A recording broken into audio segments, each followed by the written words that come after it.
mga kababayan, sumabog ho itong balita na to. Feeling ko mabilis lang to, mga 10 to 15 minutes. Sumabog na itong balita na to na si Cheese Escudero ay kinuha ng Supreme Court ang jurisdiction sa kaso ni Cheese Escudero, guys. Delikado na to para kay Cheese. Shout out Cheese Escudero. Ay, nako. Anyway, ito na mga kababayan. Sabi, Supreme Court admits petition to review COMELEC's decision on Escudero campaign kitty. Ba't may kitty? Ewan ko, ano yung sabihin yan? Kung maalala nyo mga kababayan, backtrack tayo, backtrack. Diba? Si Cheese Escudero kasi yung unang finaila ng kaso sa COMELEC. Pero kung tutuusin, etong decision ng COMELEC was the motu proprio decision. Ito yung decision ng kanilang PIFAD. Oo. Tapos, pinawalang sala nila si Cheese Escudero tsaka si Lawrence Lubiano doon sa pagiging pagdodonate ni Lawrence Lubiano kahit siya ay kontraktor ng gobyerno. Don't forget mga kababayan na si Lawrence Lubiano po ay ang may-ari ng Centerways. Si Centerways ay isa doon sa 15 na top contractors ng flood control. Oo, isa ho siya doon. So, nung nalaman na siya ay campaign contributor ni Cheese Escudero, speculations began. Nagkaroon ng spekulasyon na baka kaya nagkaroon ng maraming kontrata etong si Lawrence Lubiano ay dahil kay Cheese Escudero. Oo. Shared fund pala yung kitty. Okay. Thank you very much. Anyway, going back.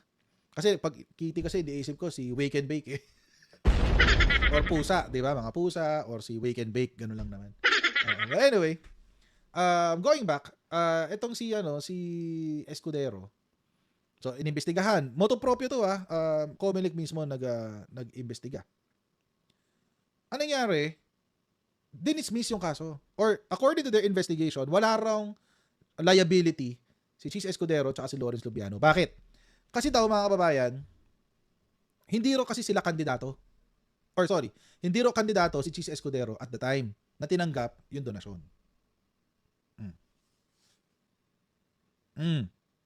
Dilusot na. Okay. Tapos na. Pero hindi natuwa. Oo. Merong mga civic groups na hindi natuwa doon sa desisyon ng COMELEC. Ang ginawa, dumiretso sila sa Korte Suprema. So, ito yung balita tungkol dyan. Panoorin natin to. Ang Korte Suprema para busisiin ang pag-absuelto ng COMELEC kay Senador Cheese Escudero tungkol sa milyon-milyong donasyon mula sa isang kontratistang iniuugnay sa flood control scandal. Ang detalye sa agenda report ni Hannah T. Nakatakdang silipin ng Korte Suprema kung tama ba ang desisyon ng COMELEC na i-clear si Senator Cheese Escudero. Kaugnayan ng 30 million peso campaign donation umano mula sa kontratistang si Lawrence Lubiano. Sa isang on-bank resolution na dated February 18, inaprubahan ng High Court ang petisyon ng isang private citizen na si Barry Tayam na humihiling na busisiin ang naging desisyon ng poll body. Nauna na kasing nagpasya ang COMELEC Political Finance and Affairs Department noong November 2025 na walang nilabag na election law si Escudero sa pagtanggap ng donasyon. Wala rin daw nilabag si Lubiano sa pagbibigay nito ng kontribusyon sa kampanya ng senador. Sa ilalim ng Section 95C ng Omnibus Election Code, bawal magbigay ng campaign donation ang mga tao o kumpanyang may kontrata o subcontract sa gobyerno para sa government projects o services. Si Lubiano ay iniuugnay sa Centerways Construction, isa sa mga kumpanyang naiuugnay sa flood control projects ng gobyerno. Siya rin umano ang pinakamalaking campaign donor ni Escudero, ayon na rin sa mga naunang report. Matapos lumabas sa mga ulat tungkol dito, naglunsad ang COMELEC ng motu proprio o sarili nitong investigasyon. Hiwalay daw po yung entity ni Centerways doon kay Lawrence Lubiano. Pero ako, inargue ko na paano magiging hiwalay? 99% owned yan ni Lubiano, i-control niya yung Centerways. Saka yung kinikita niyan, and yung 30 million saan niya kukunin, more sure, galing din naman sa Centerways as contractor. Wala pang opisyal na komento. Okay, dinawin lang natin yun yung sinabi ni Barry Tayam. Kasi it's more complicated than that. Wag mo natin kakalimutan na pagdating po sa ating tawag dito, Corporation Code of the Philippines. Sa Corporation Code of the Philippines po, mga kababayan, meron dalawang klase ng personality. There's the natural persons and juridical persons. Natural persons are those like you and me, mga tao. Oo. Mga tao ba? So, ayan, tayo, persons, natural. Juridical persons are entities that are formed formed according to law. At mayroong mga rights, duties, and obligations that are also guided by law. Ibig sabihin, yung mga corporations po fall under juridical entities. Hindi po tao yan. Pero, para siyang tao. Yan, parang tao. Ganun siya. Magkahiwalay po talaga yon. Magkahiwalay ang personality ng natural at juridical persons. Ngayon, mga kababayan, gaano kahiwalay? For example, yung assets ng person are not the assets of the corporation. So kapag merong, let's say, may mga kaso ang corporation, or let's say, mabankrupt si corporation. Usually, kapag walang piercing of the veil of corporate personality, si person, yung tao, si natural person, mareretain niya yung kanyang mga properties. Kasi yung properties na nakapangalan sa kanya ay hindi pag-aari ng korporasyon. Same is true. The opposite is also true. Kapag kumita ang korporasyon, it doesn't necessarily mean na ang kita ng korporasyon ay kita din ng person. Kasi ang korporasyon, mga kababayan, may iba pang binabayaran. Iba-iba ang may-ari, iba-ibang persons ang may-ari sa isang korporasyon. May shareholders, merong directors, ganon. So, yung sinabi ni John Barry Tayam, na petitioner, hindi yung automatic na porke si Lawrence Lubiano ang may-ari, ibig sabihin, kay Centerways nakukuha yung pera. Ganun ho yun. No, hindi ho yung dummy account, Chris Angel. That is really the law. Yun ho talaga yun. Yun ho talaga yung batas. Ngayon, mga kababayan, paano ito nakaapekto sa kaso ni Cheese Escudero? In the case of Cheese Escudero, mga kababayan, ano hong nangyari? Nag-donate si Lawrence Lubiano ng 30 million pesos. Sa pagdo-donate niya ng 30 million pesos, ibinigay niya ito kay Cheese Escudero. Pero, in his testimony, according to the testimony of Lawrence Lubiano, nagbigay siya ng pera in his own personal capacity. In his own personal capacity. Ibig sabihin, hindi ito pera ng korporasyon. And tulad ng sinabi ko kanina, hindi porke ang pagkatao ng korporasyon at pagkatao ng may-ari ay hiwalay sa corporation code. Hindi porke pag-aari ni Lawrence Lubiano ay pag-aari na rin ng korporasyon. Ganun po talaga, it is what it is. So, ngayon mga kababayan, kaya nagdesisyon ng COMELEC na walang liability si Lawrence Lubiano at saka hindi nag-violate ng election code si Cheese Escudero.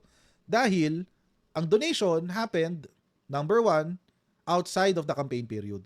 Pangalawa, ang nag-donate ay hindi si Centerways. Ang nag-donate ay si Lawrence Lubiano. Ngayon, sabi ni Agustin Baking, kung si company ang nag-donate, may violation ka na. Oo. Kung si Centerways ang nag-donate, edi may violation. Yan. Sure yun. Pero syempre, abogado si Cheese. Alam niya yan. Malamang in-advisean niya si Lawrence Lubiano.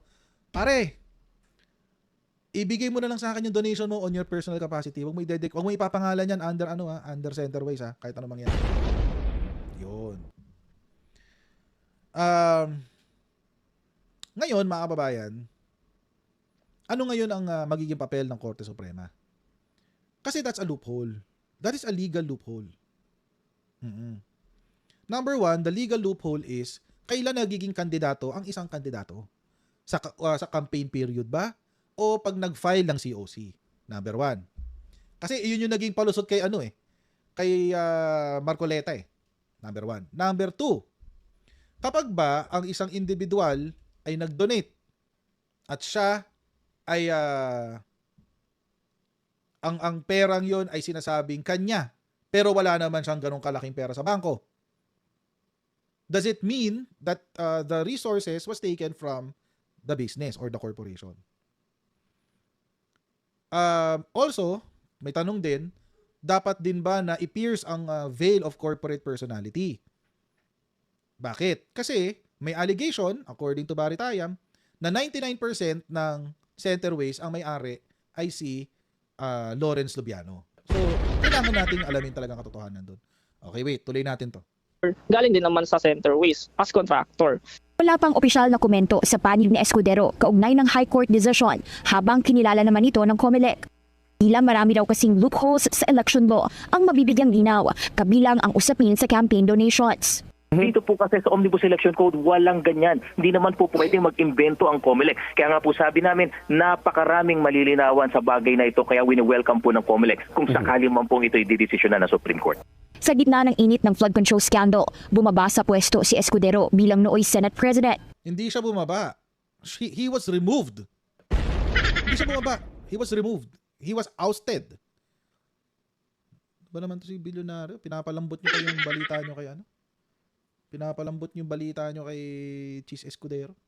Una na rin siyang pinaratangan sa mga Senate probe na bahagi umano siya ng kickback scheme mula sa flood control projects. Pero mariin na itong itinanggi ng senador. Para sa agenda, Hannah T., Bilyonaryo News Channel. Yun. Ngayon mga kababayan, wag ho natin kalimutan na meron ding nag-file ng ethics complaint laban kay Cheese Escudero. At dito ho mga kababayan, I think, kung ako yung abogado na nag-file ng ethics complaint kay Cheese Escudero, sasama na ako doon sa petisyon ng Bari sa Supreme Court. Mag-e-enter na rin ako ng aking kaso, supplemental doon sa kay Bari sa Supreme Court. Bakit? Kasi mga kababayan, ito yung nag-file ng kaso kay Cheese Escudero. Ito.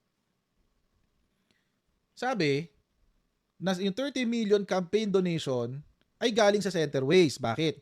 Kasi siya daw ang may-ari ng 99.331% ng Centerways Corporation. Ngayon mga kababayan, if this is the case, kung totoo tong kwento na to, na 99% ng Centerways ay kay Lawrence Lubiano, meron ng the courts can now pierce the veil of corporate personality kasi wala nang distinction eh.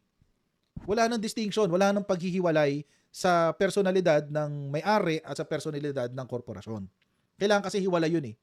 Pero in cases of fraud or in cases when there is no more distinction between the person and the corporation, doon na pumapasok yung doctrine niya of piercing the veil of corporate personality. No, not Chris Angel, hindi lang majority owner. Hindi lang majority owner. Ibig nating sabihin dito, kung ang Centerways ay gumagalaw dahil lamang kay Lawrence Lubiano, lahat ng control na kay Lawrence Lubiano, lahat ng desisyon si Lawrence Lubiano lang ang gumagawa, hindi yung mga directors, hindi yung mga shareholders, walang say ang shareholders, wala silang nakukuha ng dividendo, etc., etc. Then there is no more a separation between the person and the corporation. As such, you can now pierce the veil of corporate personality. So medyo complicated talaga ang Corporation Code of the Philippines. Kaya nga yan ang pinaka-hate kong subject sa law school. Hate na hate ko talaga yan. Oo. Pero sabi sa akin ng mga pag umabot ka na sa taxation, mas mahihate mo ang taxation. Okay, sige. Papunta na ako sa taxation eh. Anyway. So ayun na nga. Oo. Sabi ni Rodel Galvan, hindi ba part ng pera ni Lubiano ay galing din sa kinita ng corporation? Well, ganito kasi. Ang corporation, pag kumikita, hindi lang yung owner ang binabayaran o yung founder ang binabayaran. Bibigyan mo rin yung shareholders mo. So, divided ang pera. So, kung and the income is divided according to the number of shares that the shareholder has. So, ganun ho yun. So, hindi porke nakakuha ng dividendo si Lawrence Lubiano sa Centerways, ibig sabihin, doon galing sa yung pera sa Centerways. Pwede kasi, na-dividendo niya yun, pera niya yun. Yun ay perang nakatoka sa kanya dahil sa mga shares niya. So, yun, pwedeng ganon kung doon siya lulusot. But again, mga kababayan,